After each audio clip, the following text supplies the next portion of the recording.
Hello दोस्तों, कैसे हैं आप लोग? ठीक हैं। इस वीडियो के अंदर हम चैप्टर 16 को स्टार्ट करने जा रहे हैं जो पीबीसी का है। दोस्तों, इसके अंदर बहुत सारे सेक्शंस हैं, लेकिन क्योंकि ये बहुत अहम चैप्टर है इसीलिए हम इसके जो सेक्शंस हैं उनको ज़रा डिटेल में तैयार करने की कोशिश करेंगे।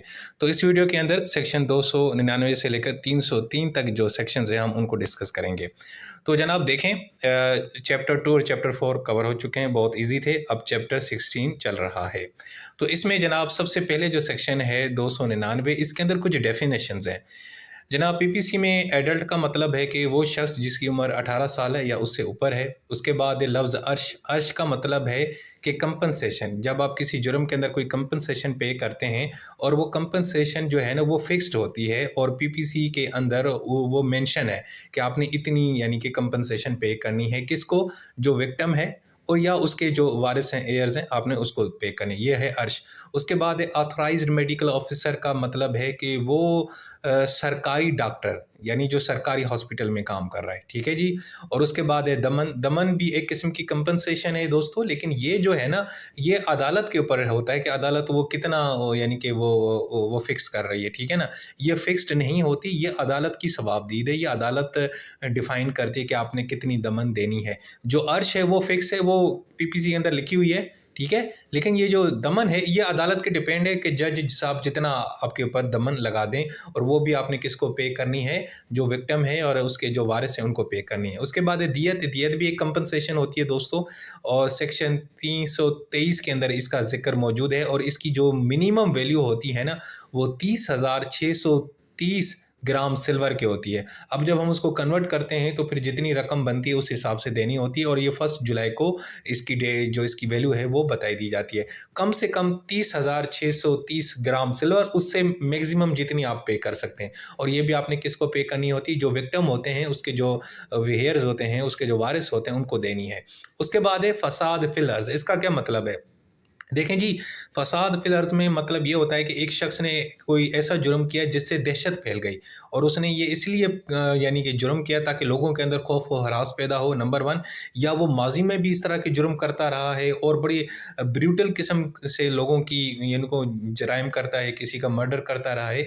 या दूसरा जो इज़्ज़त के नाम पे जो जुर्म किया जाता है, कारोकारी वगैरह इस तरह, ये सारे जो जराइम हैं ना ये फसाद फिल अर्ज़ में आते हैं। यानी फिर जब आप किसी का मर्डर करते हैं तो वैसे तो ये यानी कि प्राइवेट मर्डर यानी प्राइवेट जुर्म होता है जब आप किसी का मर्डर करते हैं। लेकिन जब आप किसी का मर्डर इतने खौफनाक तरीके से करते हैं कि लोगों के अंदर दहशत फैल जाती है, तो फिर वो फसाद फिल अर्ज़ हो जाता है और वो फिर पब्लिक ऑफेंस बनेगा। अब यहाँ पे रियासत आपके खिलाफ एक्शन लेगी। ठीक है। अगर जो वारिस जो विक्टिम है, जो बेचारा मर गया जिसको आपने मारा, उसके वारिस अगर आपको माफ़ भी कर दें, कंपाउंड भी हो जाए, कंपनसेशन भी हो जाए, तो उसके बाद भी रियासत आपको नहीं छोड़ेगी, क्योंकि अब ये फसाद फिल अर्ज़ की कैटेगरी में चला गया है। उसके बाद गवर्नमेंट। गवर्नमेंट का यहाँ पे मतलब है सूबाई गवर्नमेंट। उसके बाद है इकराम ताम। अब इसका क्या मतलब होता है? या इकराम ताम का मतलब होता है कि एक एक्सट्रीम सिचुएशन, जब एक शख्स को मजबूर किया जाए कि भाई तुम ये जुर्म करो या अगले बंदे को मारो।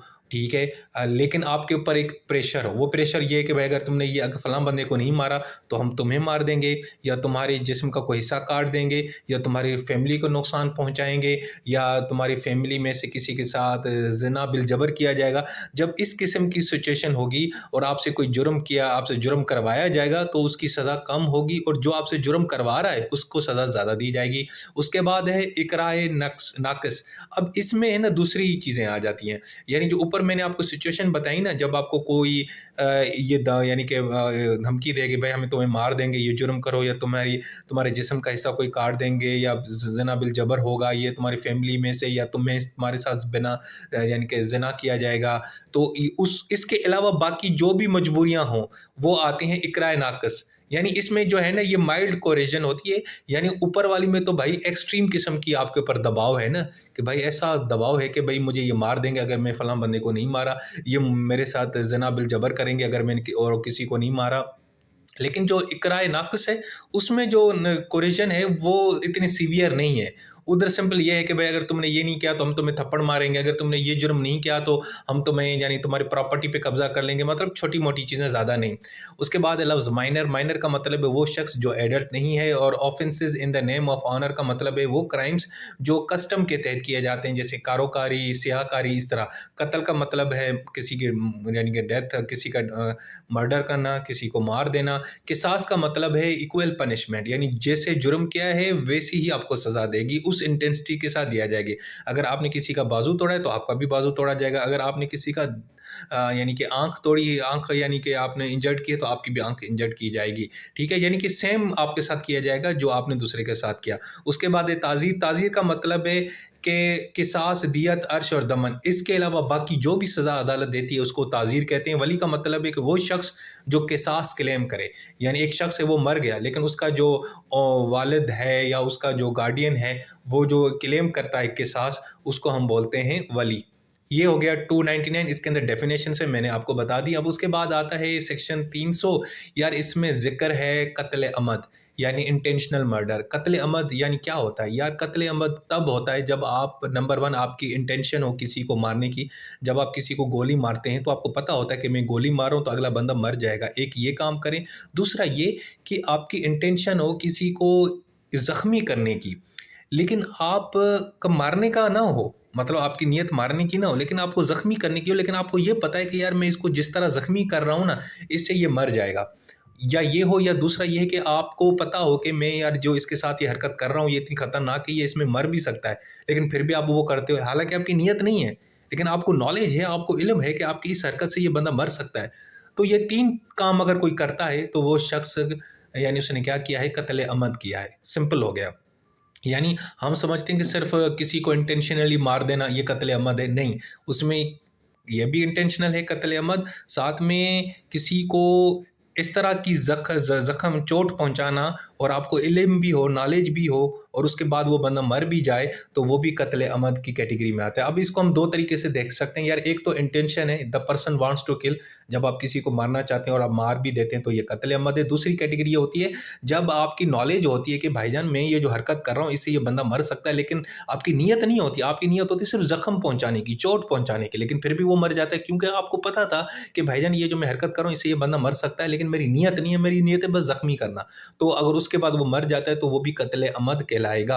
अब इसके एग्जांपल लें, एक शख्स ने बी को उसके चेस्ट के अंदर स्टेप किया, खंजर खोंप दिया, ठीक है ना, तो अब वो मर गया, आपको पता है इससे बंदा मर जाता है, ये कत्ल अमद है। इसी तरीके से एक बंदे ने ज़ख्मी सिर्फ इस नीयत से अगले बंदे के सर पे हथौड़ा मारा कि यार ये सिर्फ ज़ख्मी हो जाए, लेकिन आपको पता था कि यार हथौड़ी मारने से अगला बंदा मर भी सकता है, लेकिन वो मर भी गया, तो अब वो भी कत्ल अमद कहलाएगा।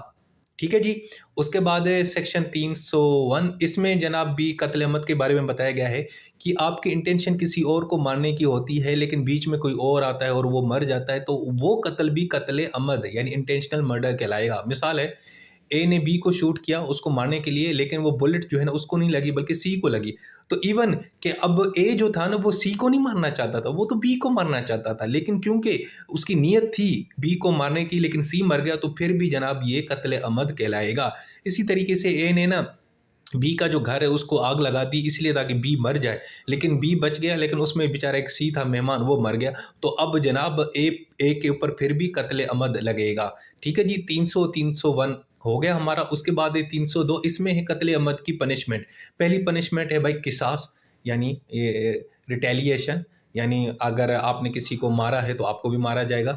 दूसरा ये है कि डेथ या लाइफ इम्प्रिजनमेंट एज अ ताज़ीर, या उम्र कैद के लिए आपको सज़ा दी जाए। और तीसरी कैटेगरी है कि आपको अगर किसास अप्लाई नहीं हो रहा तो फिर आपको 25 साल तक जेल में डाल दिया जाए, कैद में डाल दिया जाए। अब इसका एग्जांपल ये है कि ए ने इंटेंशनली बी को मारा, अब ए जो है ना वो डेथ पेनल्टी भी फेस कर सकता है, लाइफ इम्प्रिजनमेंट भी फेस कर सकता है, या जनाब इसके अलावा 25 साल के लिए उसको कैद भी हो सकती है। लेकिन यहाँ पे एक एक्सेप्शन है, वो ये है कि अगर किसास एप्लीकेबल नहीं होता तो हम ऑफेंडर को क्या करते हैं, 25 साल के लिए जेल में डाल देते हैं। ये हमारी सब क्लॉज सी के अंदर लिखा हुआ है ना।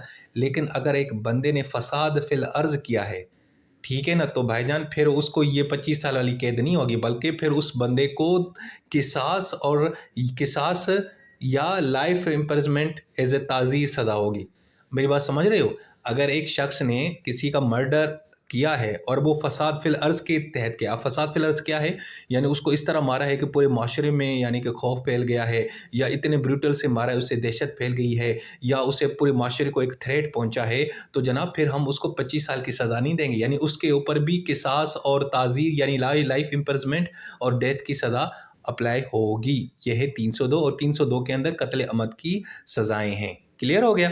उसके बाद है जनाब, ये एग्जांपल देख लें, केस विदाउट फसाद फिल अर्ज़, यानी आपने सिंपल एक किसी को मारा है, ठीक है, ए और बी का झगड़ा हो गया, ए ने बी को मार दिया, अब उसके ऊपर अगर किसास अप्लाई नहीं होता, किसास नहीं लेते वर्षा, तो फिर क्या होगा? सिंपल 25 साल के लिए कैद। लेकिन अगले ने अगर अब ए ने बी को इस तरह पब्लिक में मारा है और इस तरह मारा है कि पूरे माशरे में खौफ पैदा हो गया है, या ए ने बी को ऑनर के नाम पे, इज़्ज़त के नाम पे मारा है, या ए ने जो है ना उसकी बहुत ही क्रिमिनल हिस्ट्री है, यानी कि वो 30-40 साल से लोगों का मर्डर करता फिर रहा है, तो जनाब फिर वो फसाद फिल अर्ज़ के अंदर कैटेगरी के अंदर आ गया, और उसमें फिर 25 साल को उसकी सज़ा नहीं होगी, बल्कि उसको डेथ या लाइफ इम्प्रिजनमेंट की उम्र कैद की सज़ा होगी। जनाब उसके बाद एक सेक्शन 303, ये है कत्ल अंडर कोरिजन, इकराए ताम और इकराए नाकिस। अब ये देखो भाई, आपने ना इकराए ताम के अंदर यानी आपके ऊपर ज़बरदस्ती आपको प्रेशराइज करके आपसे एक कत्ल करवा दिया गया है। आपको उन्होंने धमकी दी कि भाई अगर आपने कत्ल नहीं किया तो या तो आपको मार देंगे, आपकी जिस्म का कोई हिस्सा जो है ना वो तो यानी कि हम यानी कि आपको यानी कि ज़ख्म चोट पहुंचाएंगे, और आपकी बाजू या टांगे तोड़ देंगे, या आपके साथ ज़िना बिलजबर करेंगे, या आपके साथ ज़्यादती आपके किसी रिश्तेदार के साथ यानी फैमिली में से किसी के साथ ये करेंगे। तो उस सूरत में जो किलर है यानी आप जो है, आपको 10 से 25 साल की सज़ा होगी, लेकिन अगले बंदे जिसने आपको ये किया है उसको ज़्यादा सज़ा होगी, और वो डिपेंड होगा किस किस्म का कत्ल है।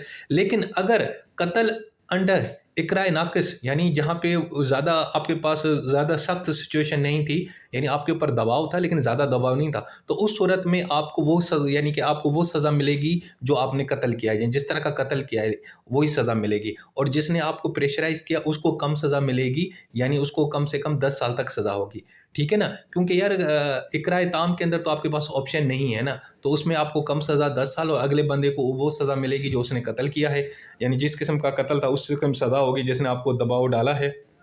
लेकिन इकराए नाक़िस के अंदर आपके पास ऑप्शन होता है, लेकिन फिर भी आपने वो मर्डर किया, जुर्म किया, तो आपको फिर मैक्सिमम सज़ा मिलेगी, और उस किस्म की सज़ा मिलेगी जिस किस्म का आपने कत्ल किया है उसके डिपेंड होगा, और जिसने आपको फोर्स किया उसको सिर्फ 10 साल की होगी। अब इसका एग्जांपल देखें, सबसे पहले इकराए ताम। इकराए ताम में ए ने फोर्स किया, ए को फोर्स किया जा रहा है गन पॉइंट के ऊपर कि भाई बी को मारो। अब वो बी को मारेगा तो उसको 10 से 25 साल सज़ा होगी, लेकिन जिसने उसको फोर्स किया उसको मर्डर की सज़ा मिलेगी, यानी उसको ज़्यादा सज़ा मिलेगी।